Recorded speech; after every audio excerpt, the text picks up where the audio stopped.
Atos dos Apóstolos, capítulo 19. A terceira viagem missionária de Paulo. Paulo prega o evangelho em Éfeso. Tumulto excitado por Demétrio.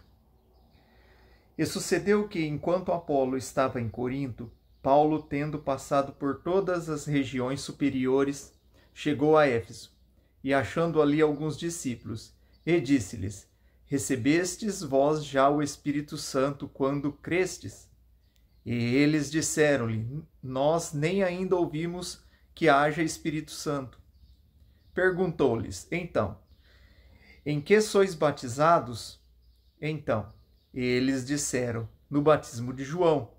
Mas Paulo disse: Certamente João batizou com o batismo do arrependimento, dizendo ao povo que cresce no que após ele havia de vir, isto é, em Jesus Cristo. E os que ouviram foram batizados em nome do Senhor Jesus. E impondo-lhes Paulo as mãos, veio sobre eles o Espírito Santo e falavam línguas e profetizavam. Estes eram, ao todo, uns 12 varões. E entrando na sinagoga, falou ousadamente por espaço de 3 meses, disputando e persuadindo-os acerca do reino de Deus. Mas, como alguns deles se endurecessem e não obedecessem, falando mal do caminho perante a multidão, retirou-se deles e separou os discípulos, disputando todos os dias na escola de um certo tirano. E durou isto por espaço de 2 anos, de tal maneira que todos os que haviam na Ásia ouviram a palavra do Senhor Jesus, tanto judeus como gregos.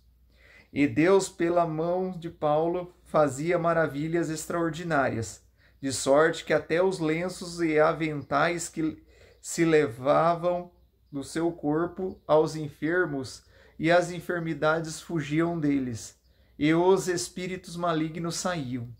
E alguns dos exorcistas judeus ambulantes tentavam invocar o nome do Senhor Jesus sobre os que tinham espírito maligno, dizendo: Esconjuro-vos por Jesus, a quem Paulo prega.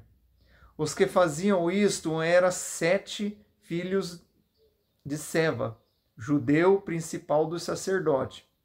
Respondendo, porém, o espírito maligno disse: Conheço a Jesus, e bem sei quem é Paulo, mas vós quem sois? E saltando neles o homem que tinha o espírito maligno, assenhoreando-se de 2, pôde mais do que eles, de tal maneira que nos eferiados fugiram daquela casa. E foi isto notório a todos os que habitavam em Éfeso, tanto judeus como gregos, e caiu o temor sobre todos eles, e o nome do Senhor Jesus era engrandecido. Muitos dos que tinham crido vinham confessando e publicando seus feitos. Também muitos dos que seguiam artes mágicas trouxeram os seus livros e os queimaram na presença de todos. E, feita a conta do seu preço, acharam que montava a 50.000 peças de prata. Assim a palavra do Senhor crescia poderosamente e prevalecia. E, cumpridas estas coisas, Paulo propôs em espírito ir a Jerusalém, passando pela Macedônia e pela Acaia, dizendo: Depois de haver estado ali, importa-me vir também Roma? E, enviado a Macedônia, 2 daqueles que o serviam, Timóteo e Erasto, ficou ele por algum tempo na Ásia.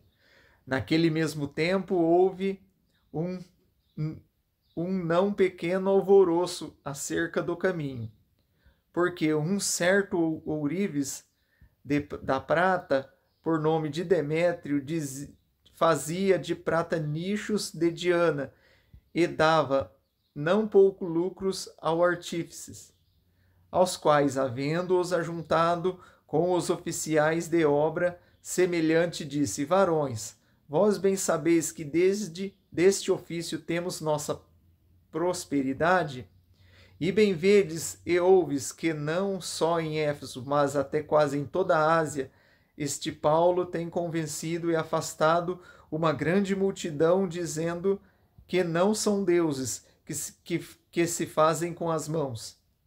Não somente há perigo de que a nossa profissão caia em descrédito, mas também do que o próprio templo da grande deusa Diana seja estimado em nada, vindo a majestade daquela que toda a Ásia e o mundo veneram a ser destruída.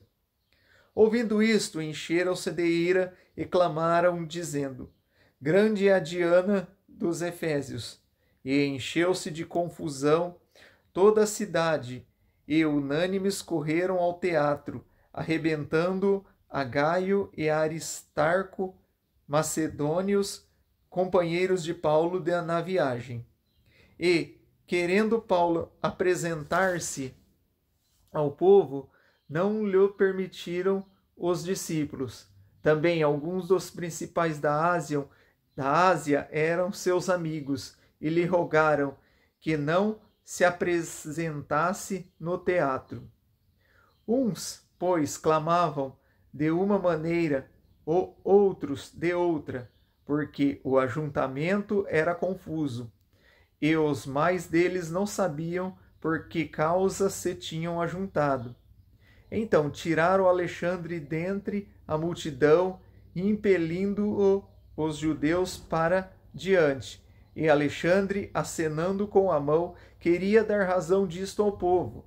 Mas quando conheceram que era judeu, todos unanimemente levantaram a voz, clamando por espaço de que 2 horas grande é a Diana dos Efésios.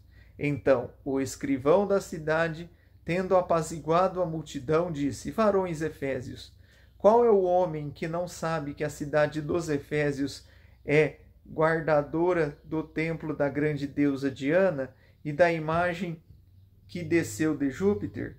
Ora, não podendo isto ser contraditado, convém que nos aplaqueis, nada façais temerariamente, porque estes homens que aqui trouxeram, neles são sacrilégios, nem blasfemam da vossa deusa. Mas, se Demétrio e os artífices que estão com ele têm alguma coisa contra alguém, há audiências, há procônsules que se acusem uns aos outros. Mas, se alguma outra coisa demandais, averiguar se há em legítimo ajuntamento.